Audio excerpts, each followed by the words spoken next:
All right, week 4, core day. We are going to start with that breath embrace. Elevated glute bridge. Inhale expansively. Exhale. Tuck. Give me a pause. A minute there. Working slowly before we move into that nice core control. Hip dips. In and out.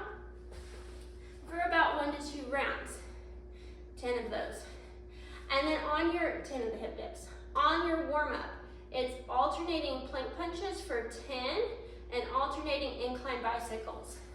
Remember those incline bicycles, lean back.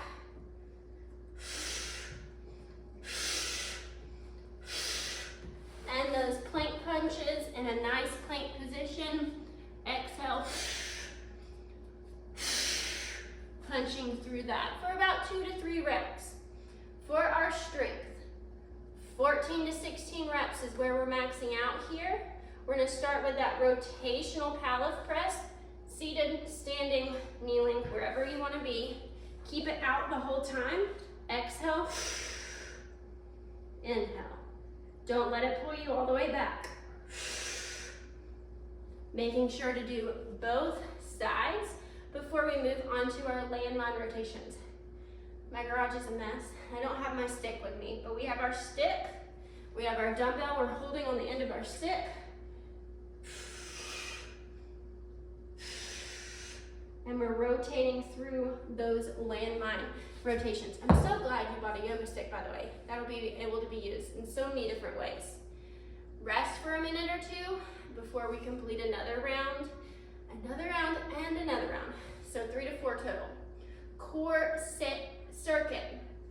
We're gonna start with 20 alternating Russian twist, nice and controlled. I exhale,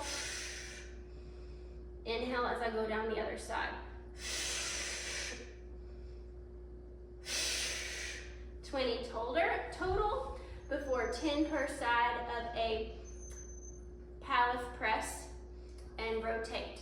Be so similar to those rotational Pallof presses, except this time we're gonna do full range of motion. So we're going to press it out before we rotate.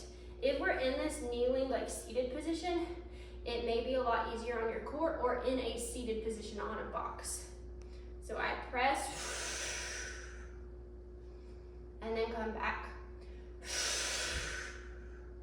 And then come back. Both sides. 20 alternating elevated spider climbers. I really like these. Comes last. These are nice, slow and controlled. We're not going quick. So we're gonna elevate ourselves. Similar to a mountain climber, but instead of towards our chest, it's towards your elbow. Exhale, inhale. Exhale, inhale. So a little different hip position there. 10 to 12 minutes of work. Cycling through that as many times as we can. Our mobility work, our hip mobility is going to be a pigeon. Let me know how this works for you. But we have a 90-degree angle in the front, and then we reach our other leg behind us, and we're trying to get as close to the ground as possible. Relaxing, letting this glute of this front leg lengthen out. About a minute on each side. Have fun, Celeste.